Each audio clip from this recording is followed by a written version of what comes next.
Kwenye sikukuu za Pasaka kumekuwa kuna vitu vingi sana ambavyo vinachukuliwa kama mapokeo. Kunaanzaga ile Jumapili ya mitende. Yes. Inafanyika, kunakuwa inafuata sijui Jumatatu, kuna Jumanne kuu, anaita Holy Tuesday. Na hiyo mpaka Ijumaa kuu. Kwa mfano ile Jumapili ya mitende watoto wameshika sana ile mitende, wanatembea nayo kiimani, wanaamini inafanya kazi. Hiyo tunaweza kusema labda tuachane nayo. Kuna Ijumaa kuu ambayo mtu haruhusiwi kula nyama wala kula kitu chochote ambacho kinaonekana kina mfanano na damu. Hiyo imekaje? Mpaka maharage unaambiwa kama yana rangi. Maharage sijasikia. Lakini nyama nimesikia. Of course kuna watu wanavaa nguo nyeusi kama ishara fulani hivi ya maombolezo na msiba. Ni mapokeo, sio kitu kibaya. Yaani ni kitu cha kawaida, sio kitu kibaya. Ukiwa unafanya hautendi dhambi, na usipofanya hakuna mtu anakuhukumu. Nimejaribu kutazama kidogo, inaonekana kihistoria hiki kitu kilianzishwa kwenye karne ya 2 mpaka karne ya 4 huko, na waasisi ni watu wa dhehebu la Katoliki, na kwa sababu ya kufunga Kwaresma sana ni swala la toba na kujiandaa. Yani kwa hiyo wao kila Ijumaa ya Kwaresma, yani kila Ijumaa ya kufunga hawakuruhusiwa kula nyama, na badala yake kula samaki au mboga za majani, vitu vingine vyovyote. Samaki sawa, nyama wanaitem kama yani kama ni chakula ambacho kinaliwa kwenye sherehe, kwenye mtazamo wa kihistoria. Yani kihistoria walikuwa wanaamini hivyo. Haiko kwenye Biblia, sio kitu ambacho kilikuwa kwenye Biblia, lakini ni historia na sio kitu kibaya. Kwa hiyo wakati wa kufunga Kwaresma hizi siku 40 inaelezewa kwamba kila Ijumaa, na sasa na Ijumaa kuu ikaja ikaweka uzito hapo. Kwa hiyo inapofika siku ya Ijumaa, kwa sababu tunakumbuka ni mateso ya Bwana wetu Yesu Kristo, kwa hiyo na bado watu wanakuwa kwenye hali ya kufunga, kwa hiyo hawakula nyama, na sio nyama tu, hata vyakula ambavyo vinaashiria sherehe haikuwa inafanyika hivyo. Kwa hiyo ni kitu tu cha kawaida, kwa maana ya kwamba watu wanakumbuka na wanajenga picha, na wanajua Ijumaa ni siku ambayo Yesu aliteswa. Sio kwamba sisi ndo tunaumia hivyo kwamba ni msiba, kama vile ambavyo unajua tumeshazoea misiba ni tunavaa nguo nyeusi. Kwa mtu akiona Ijumaa kwa mna msiba wa Yesu, kila mtu ana perception zake. Kuna watu wengine wanasema huwezi kula nyama kwa sababu mwili wa Yesu ulifanywa hivi na hivi na hivi. Anaona kama unaurarua mwili wa Yesu. Kwa kila mtu ana mtazamo wake, lakini kimapokeo mimi nilikuwa yani mimi nimelichukulia kwenye ule mtazamo wa positive tu, kwamba kwa sababu wote wako kwenye hali ya kufunga na wako kwenye hali ya kujiandaa kiroho, kwa hiyo waliona kwamba tusitumie vyakula vya starehe. Lakini Jumapili ukinunua nyama leo, sina uhakika, inategemea, naweza nikala au nisile, ila mpaka sasa hivi sijaona kama kuna ratiba ya kula nyama. Lakini wanaokula hatuwahukumu, na wasiokula wasihukumiwe pia. Kwenye Biblia napaelezewi sana kama kuna watu Ijumaa kuu walikuwa wanafanya nini, lakini ni siku ambayo Yesu alikuwa anateseka. Nilikuwa nimejaribu kuangalia kihistoria, wanasema Yesu alikamatwa around kama saa 2 saa 3 hivi usiku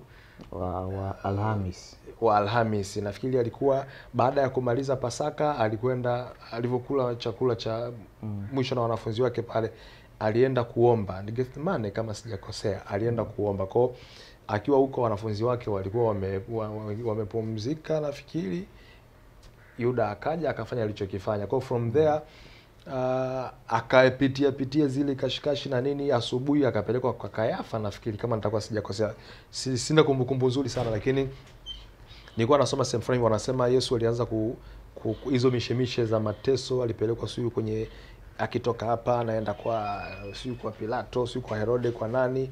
Baadaye alivyohukumiwa, ilivyofika saa 3 mpaka saa 4 wanahisi ndio alikuwa anachapwa vile viboko. Hivi ni vingapi? Wakorintho wa pili 11:24. Yes, hata mimi nimepata hapa, imeandikwa hapo. Pia kuna Yohana 19 mstari wa kwanza, nafikiri inaelezea hapo. Kwa nafikiri ni hivyo. Hii ni sheria ya Wayahudi, viboko 40 kasoro 1, yani 39 viboko. Hii ndio sheria waliomfuata. Wakorintho wa pili 11:24 pale umesema? Yes. Yesu hakuchapwa, lakini kwa sheria ya Kiyahudi alipigwa na Warumi, ndio ilikuwa hivyo. Okay. Sasa lengo lao ilikuwa ni kumtesa na kumdhalilisha, si kumpa adhabu ya haki. Kwa hiyo idadi ya mijeledi hii haijatajwa na inaweza kuwa zaidi sana ya 39 au vitu vingine kama hivyo, lakini yeye hakupelekwa vile kama ambavyo ilikuwa inatakiwa, kwa sababu ilikuwa ile inaonekana ya haki. So ni hivyo, kutoka Ijumaa unakuja Jumamosi, Jumapili ni kufufuka kwa Yesu, watu wanasherehekea. Ni muhimu kukumbuka hivi vitu, na hasa Wakristo, kwa sababu tunasema ni ndo kama wokovu, yani ndo kama wokovu umewafikia. Yes, na ndio maana ikishafika siku kama hizi kunakuwa na ibada nyingi sana za uamsho, kuzungumzia masuala ya kuteswa na kufufuka kwa Yesu, kuzungumza hali halisi. Unajua, tunapozungumzia kufufuka kwa Yesu tunazungumzia kwa habari mwanadamu kukombolewa kutoka kwenye dhambi. Na ndio kitu cha msingi ambacho kinafanyika. Hapo kwenye Korinto anasema kwa Wayahudi mara 5 na alipata mapigo 40 kasoro moja. Mara 3 nalipigwa kwa bakora, mara 1 nalipigwa kwa mawe, mara 3 nalivunjika jahazi. Kucha nimepata kukaa kilindini. Muhimu kwa Mkristo nyakati hizi za sikukuu za Pasaka, kitu gani cha muhimu pengine azingatie? Mtazamo wangu mimi, labda watu waendelee kushuhudia, kuwafikia watu, kueleza habari za Yesu, ili kuendelea kutimiza kile ambacho tumeambiwa kwamba tuende tukawafanya watu kuwa wanafunzi, yani tuende tukahubiri ulimwenguni kote. Yesu wakati anaondoka ndio kazi ambayo aliacha. Kwa hiyo kuondoka kwake kwa kunalazimisha kwamba afanyiwe hicho alichofanyiwa, alafu akiondoka alituachia agizo. So kwa sisi wote ambao tuna nafasi ya kuihubiri Injili, nafikiri huu ni wakati muafaka. Nilikuwa nazungumza na mtu mmoja, nilikuwa namchallenge jana, nikamwambia nafikiri kati ya siku ambazo tungekuwa tunafanya mikutano labda kama mikubwa sana ya Injili itakuwa ile wiki.